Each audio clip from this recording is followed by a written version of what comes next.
Oi gente, tudo bem? Eu sou a professora Emily de empreendedorismo e hoje nós vamos dar continuidade às nossas aulas falando sobre uma temática nova, que é o plano de negócios. Bom, quando nós fazemos a Feira do Empreendedor lá na nossa escola, a gente passa por um processo que é basicamente a montagem de um plano de negócios, só que muito mais simples. Porém, antes de nós começarmos realmente a entender o que é o plano de negócios, o que faz ele, etc., nós precisamos escolher um produto ou um serviço. Basicamente, para fazer isso, a gente faz um processo chamado brainstorm. O que é isso? É colocar todas as ideias que eu tenho, sejam elas viáveis ou não viáveis, boas, ruins, enfim, tudo que vier na cabeça, num papel. Quando a gente faz isso, principalmente quando a gente faz isso em grupo, no coletivo, nós temos ideias muito diferentes e inovadoras. Por quê? Lembra quando a gente estudou lá naquele livro que uma ideia pode ser um trampolim para outra ideia? Às vezes a minha primeira ideia pode ser péssima, mas juntando com a ideia do meu colega ou pensando numa outra forma de fazer aquela ideia, às vezes sai uma coisa muito legal. Então, basicamente, o que é, depois da gente fazer esse brainstorm, o que é um plano de negócios?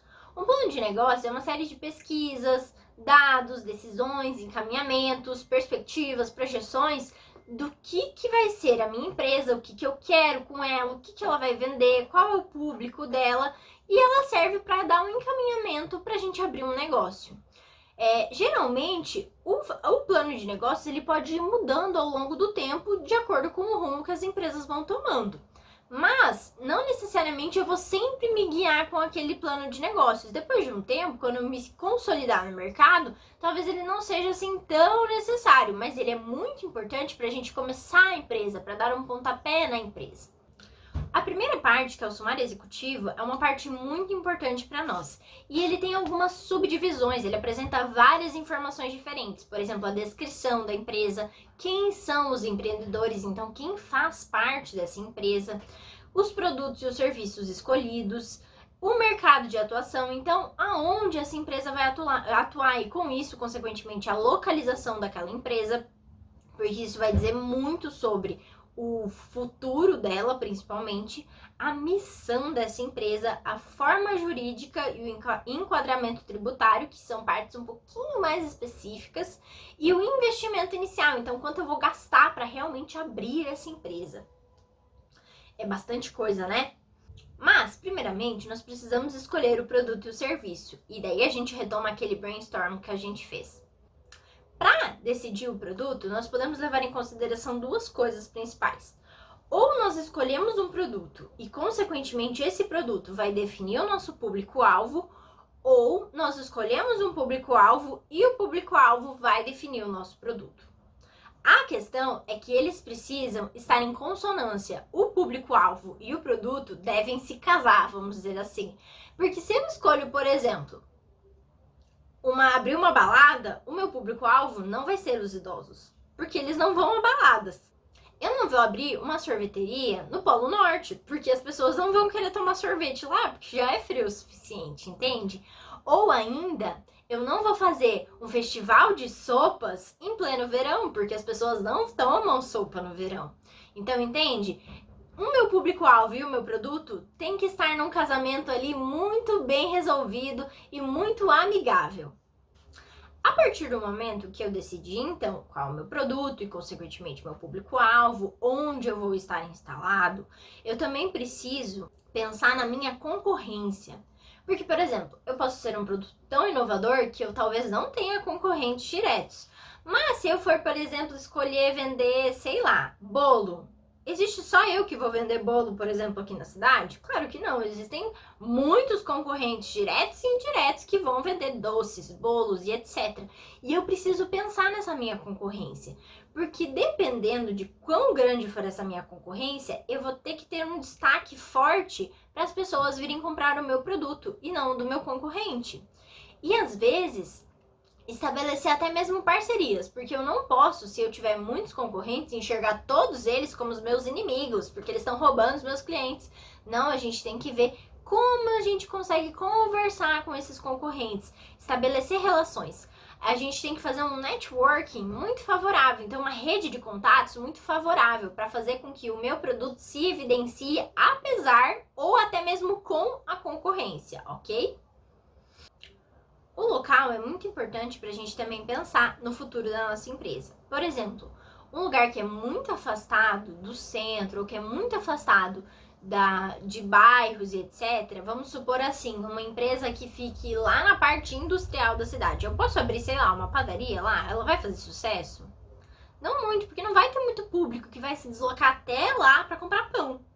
Mas se eu fizer uma padaria perto de uma escola, perto de outros comércios, perto de bairros, ou até mesmo dentro de um bairro que não tem uma padaria próxima, talvez eu tenha muito sucesso. Por quê? Porque eu vou ter público, eu vou ter gente para agregar ali para vir consumir os meus produtos. Por exemplo, não é muito viável eu abrir, sei lá, uma casa de festas, um salão de festas do lado de um cemitério. Vai fazer muito sentido as pessoas estarem comemorando do lado de um lugar que é relacionado geralmente à tristeza? Não vai ser um ambiente tão favorável para aquele negócio, certo? Então a gente precisa tomar muito cuidado também com a nossa localização. Na nossa feira do empreendedor, geralmente vocês não podem escolher o lugar que vocês vão colocar a barraquinha de vocês, para ser justo para todo mundo, senão todo mundo ia querer pontos muito estratégicos. Mas, às vezes, o local, não poder escolher o local, pode ser até um ponto positivo, porque você pode atrair mais gente, inclusive as barraquinhas do lado podem atrair gente para o seu consumo também. Geralmente, as empresas têm três, vamos dizer assim, guias, que são a visão, a missão e os valores. A missão, basicamente, ela vai colocar um objetivo maior de todos para aquela empresa. Então, o que aquela empresa quer fazer realmente no mercado?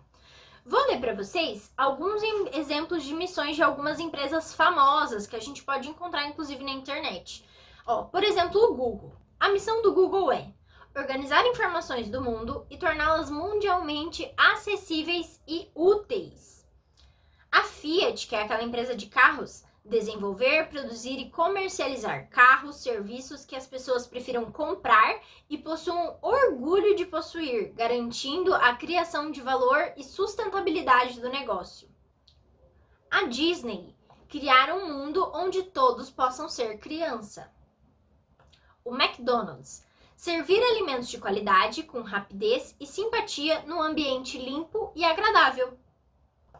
A 3M, que é aquela marca que geralmente tem fitas e outras coisas que servem pra gente fazer concertos, vamos dizer assim, a missão deles é a seguinte: solucionar problemas ainda não solucionados.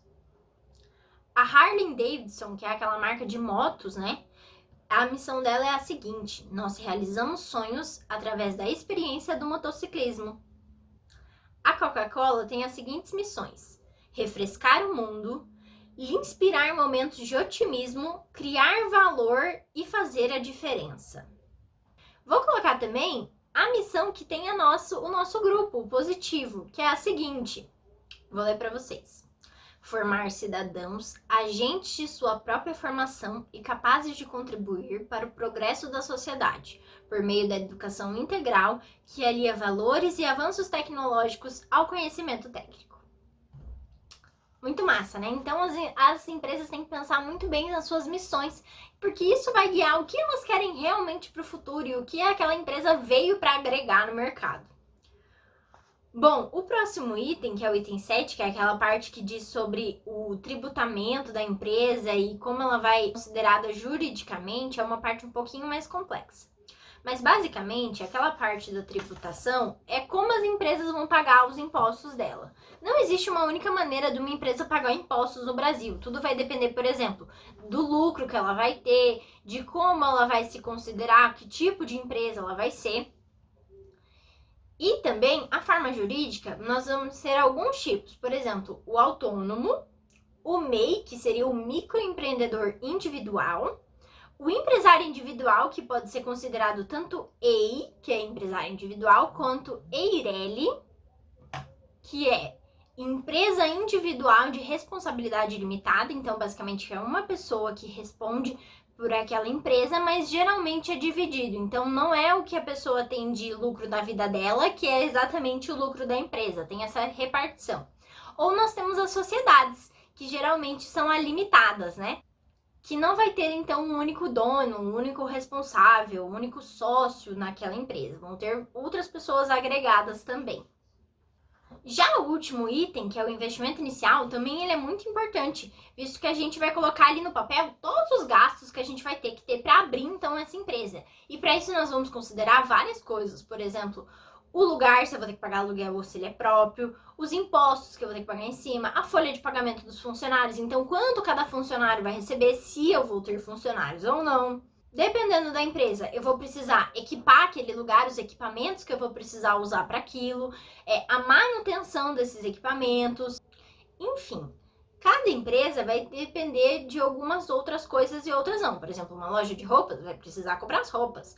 Um restaurante vai precisar comprar os alimentos. Ou se eu, por exemplo, você, sei lá, engenheiro civil, eu vou abrir um escritório de engenharia civil. Eu vou precisar, por exemplo, equipamentos mais técnicos e etc. Então, cada empresa vai ter que definir ali exatamente o que ela vai precisar para começar aquele negócio. E para fazer isso, nós precisamos, por exemplo, fazer muitos orçamentos para a gente entender o que é viável ou não. Porque às vezes, por exemplo, eu vou encontrar fornecedores que vão dar o mesmo produto na mesma qualidade por um valor mais acessível. E essa parte é muito importante, porque quanto mais, por exemplo, eu conseguir fazer com que o meu fornecedor e os meus orçamentos sejam viáveis, mais eu vou estabelecer o meu lucro e mais rápido eu vou conseguir fazer retornar esse dinheiro que eu coloquei ali. Quando nós fazemos a feira do empreendedor, no final a gente tira lá de todo o saldo que vocês ganham na feira, os valores então que vocês gastaram para fazer tudo aquilo acontecer, o troco que vocês trouxeram, tudo isso entra dentro do nosso cálculo. E quando nós vamos calcular o valor do nosso produto, nós também precisamos entender, por exemplo, o forno que eu gastei na minha casa, se eu fiz algum produto, aquele valor tem que estar incluso ali dentro desses gastos que eu tive e que eu não coloco exatamente na ponta do papel. O meu trabalho, então quanto vai valer o trabalho que eu tive para fazer aquilo tudo? Isso também tem que estar incluso no nosso valor do produto. E a gente também tem que colocar tudo isso na ponta do lápis para entender depois realmente qual foi o meu lucro com aquilo. Bom, gente, vou encerrar esse vídeo por aqui para ele não ficar muito longo para vocês. O restantezinho, que faltam algumas partes então do nosso plano de negócios, eu vou deixar para o vídeo da semana que vem. Espero vocês lá e fiquem bem. Beijão!